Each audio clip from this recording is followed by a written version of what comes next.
Let me tell you something most traders never want to hear. Your inconsistency is not because you are weak. It is not because you lack discipline. It is not because you don't want it badly enough. That's the story you keep telling yourself, and it's wrong. The truth is quieter and far more uncomfortable. You wired your brain to lose. Not on purpose, not because you're stupid, but because every time you chased a big win, every time you felt that rush, every time you said, "This is the one," you trained your nervous system to crave intensity over consistency. And markets do not reward intensity. They reward emotional neutrality.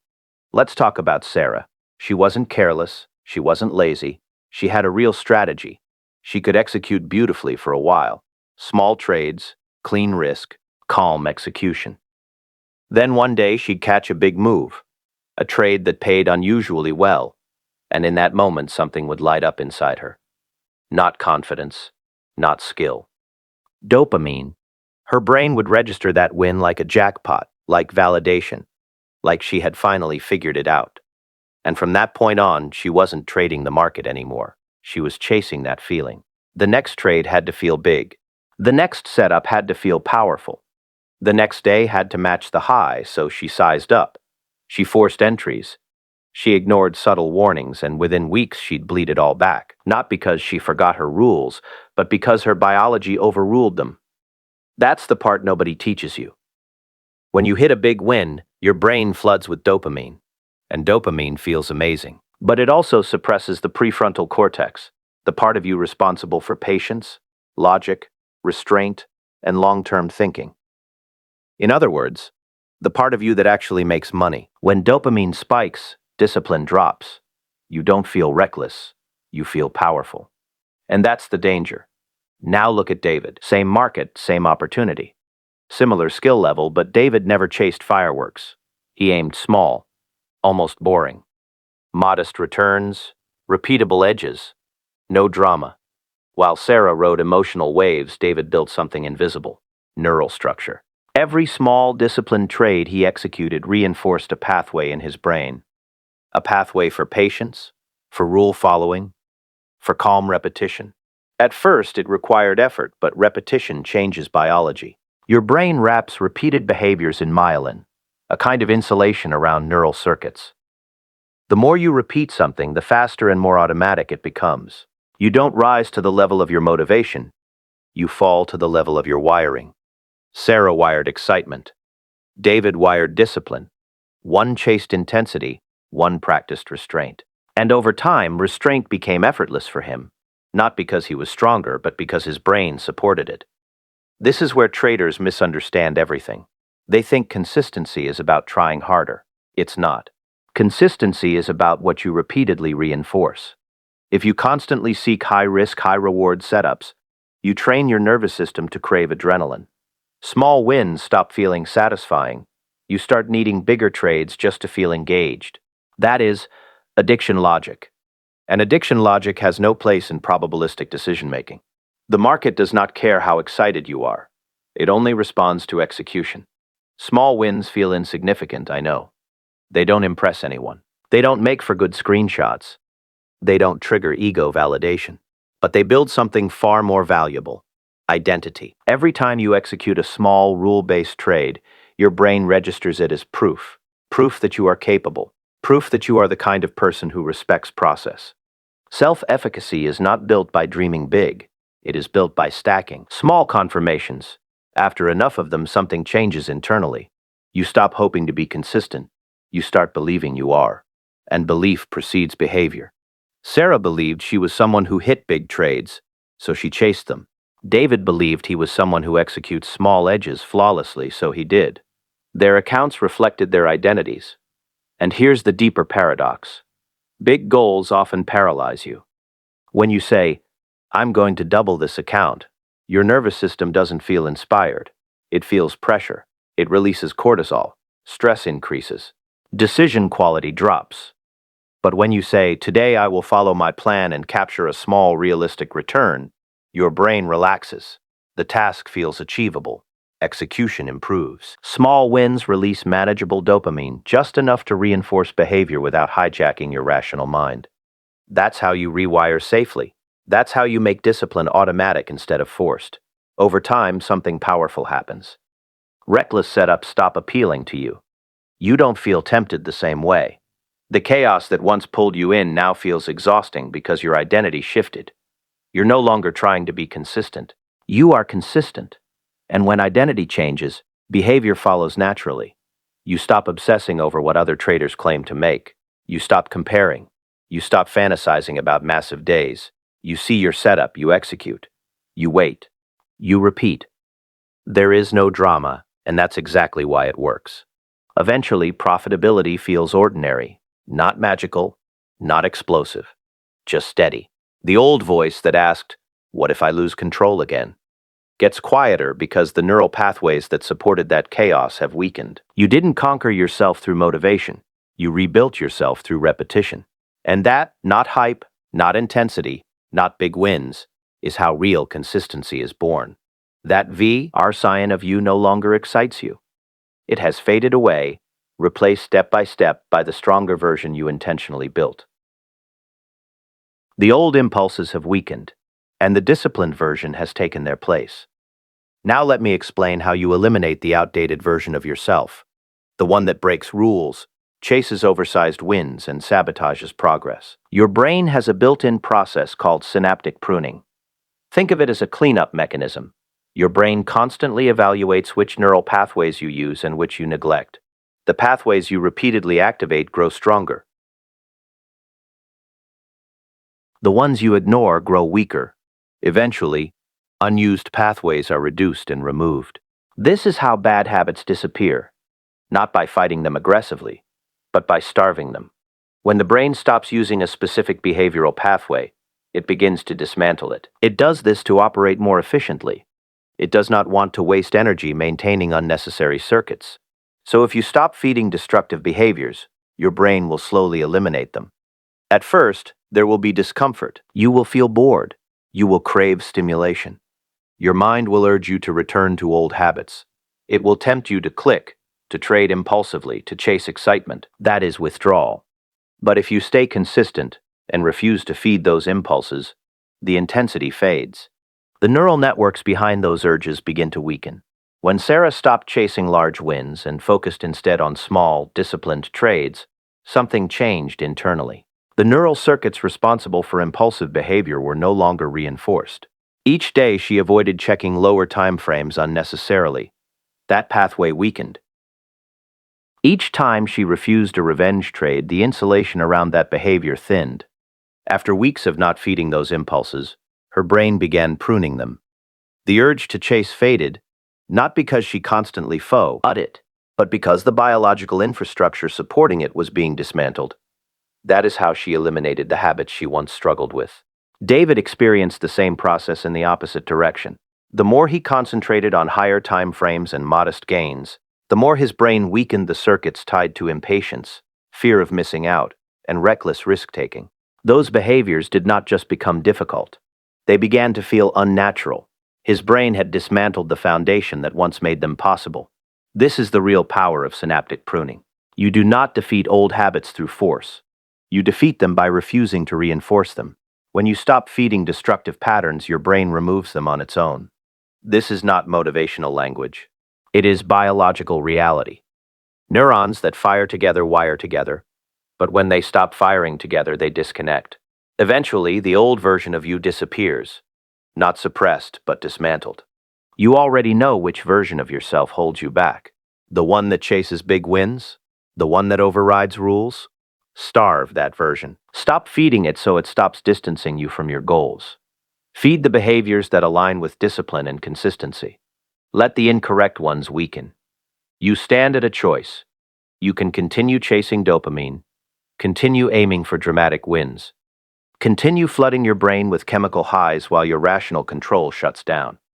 Continue strengthening neural pathways that lead to blown accounts. Or you can choose differently.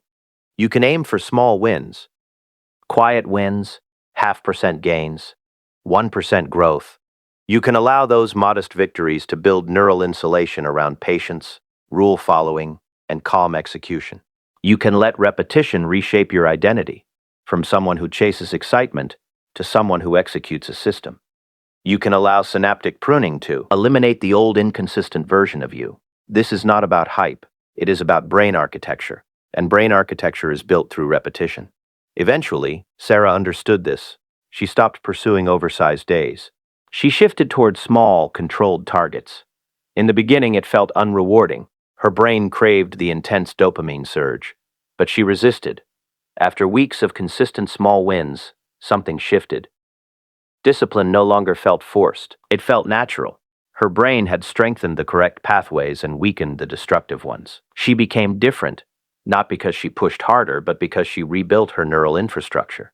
David never experienced that intense struggle because he started with small wins from the beginning. He never conditioned his brain to crave dramatic spikes. He avoided building impulsive pathways. He consciously chose steady execution. Over time, consistency became automatic. Months later, he was profitable, not because he was smarter, but because his brain supported discipline by default. Here is what matters most. You are not broken. You are not weak. You are not incapable of discipline. You are simply wired incorrectly, because when you began, you did not fully understand what you were conditioning. But wiring can be changed. It will not change by repeating the same dopamine-driven behavior. It changes by choosing small wins, by reinforcing the right neural circuits, by allowing your brain to prune destructive pathways and strengthen productive ones. Identity comes before behavior, and identity lives inside your neural structure. So stop trying to be consistent. Start building the brain of someone who is consistent. Then let biology take care of the rest. And when you truly understand that, something inside you relaxes. You stop treating discipline like a personality trait that some people are born with and, oh, theirs are not. You stop seeing consistency as a character judgment. Instead, you begin to see it as infrastructure, as wiring, as architecture, and architecture can be redesigned. Most traders keep attacking the surface. They promise themselves that tomorrow will be different. They write new rules, they download new indicators, they switch strategies, but they never address the circuitry underneath the behavior. So even when they try to act differently, the old pathways pull them back, not because they lack intelligence, not because they lack desire, but because the brain always defaults to what is most familiar and most reinforced. Your nervous system does not care about your goals. It cares about efficiency. It cares about survival. It repeats what you have repeated before. That is why intention alone is weak.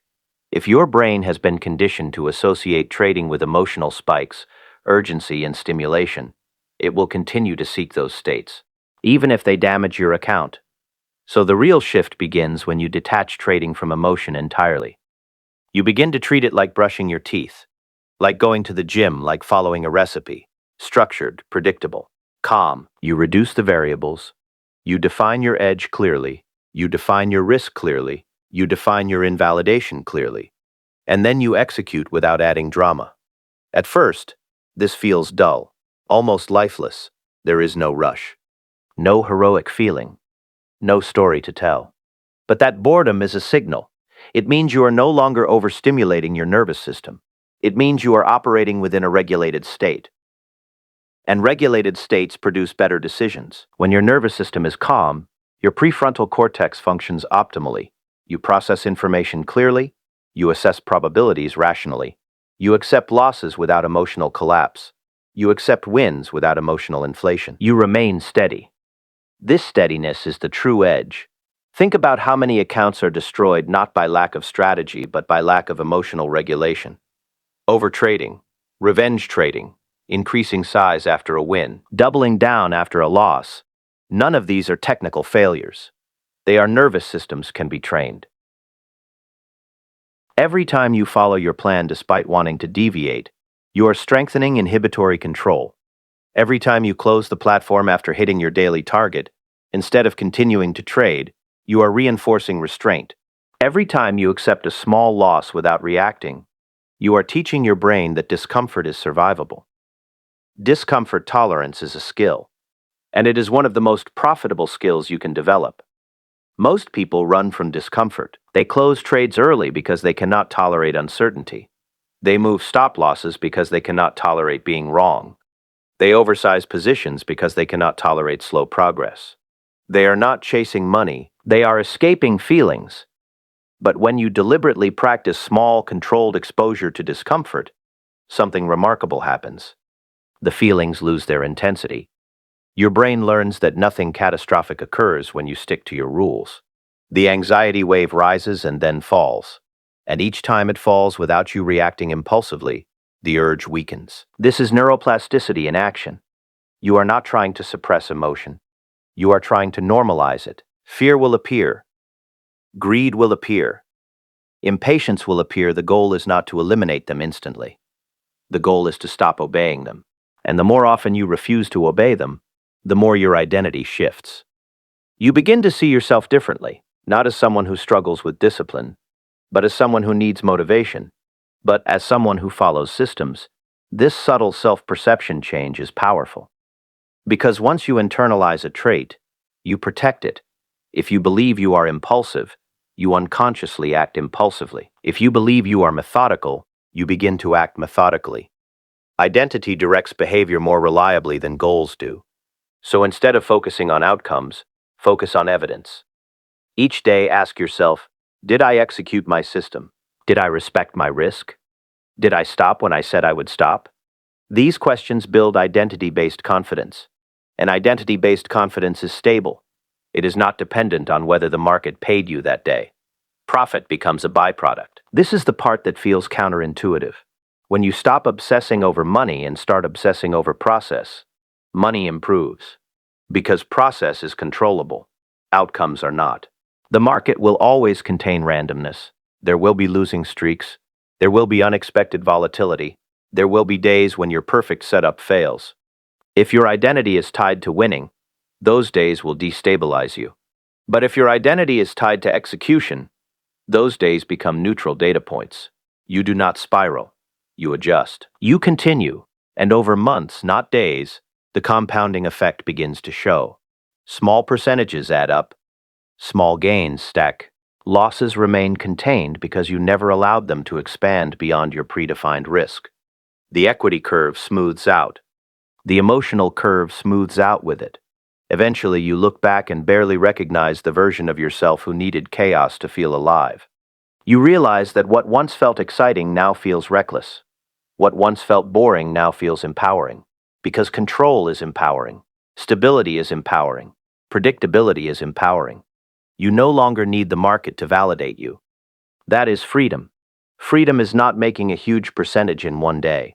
Freedom is knowing that you can sit in front of the charts and not betray yourself. Freedom is trusting your own execution. Freedom is knowing that even if you take a loss, you will not spiral into self-sabotage.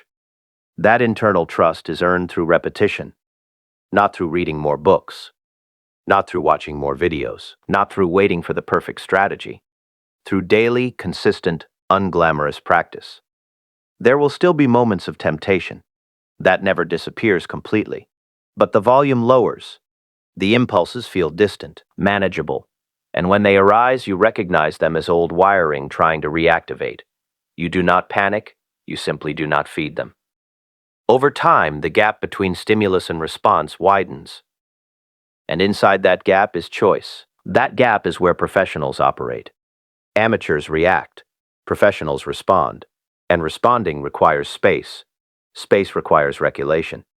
Regulation requires repetition. This is not a quick transformation. It is gradual, subtle, sometimes invisible. There will be weeks where it feels like nothing is changing. But beneath the surface, circuits are being reinforced. Others are being dismantled. You are becoming structurally different. And one day you will notice something small but profound. You will see a setup that once would have triggered urgency. And you will feel calm. You will size appropriately. You will execute without hesitation. You will accept the outcome without emotional turbulence. And you will realize that consistency is no longer something you are chasing. It is something you embody. That is the shift, not a new indicator, not a new goal. A new brain, and once your brain supports discipline by default, the market stops feeling like a battlefield and starts feeling like a process. You show up, you execute, you leave, you repeat. No drama, no identity crisis, no emotional roller coaster. Just structure, just repetition, just growth. And that is how real traders are built.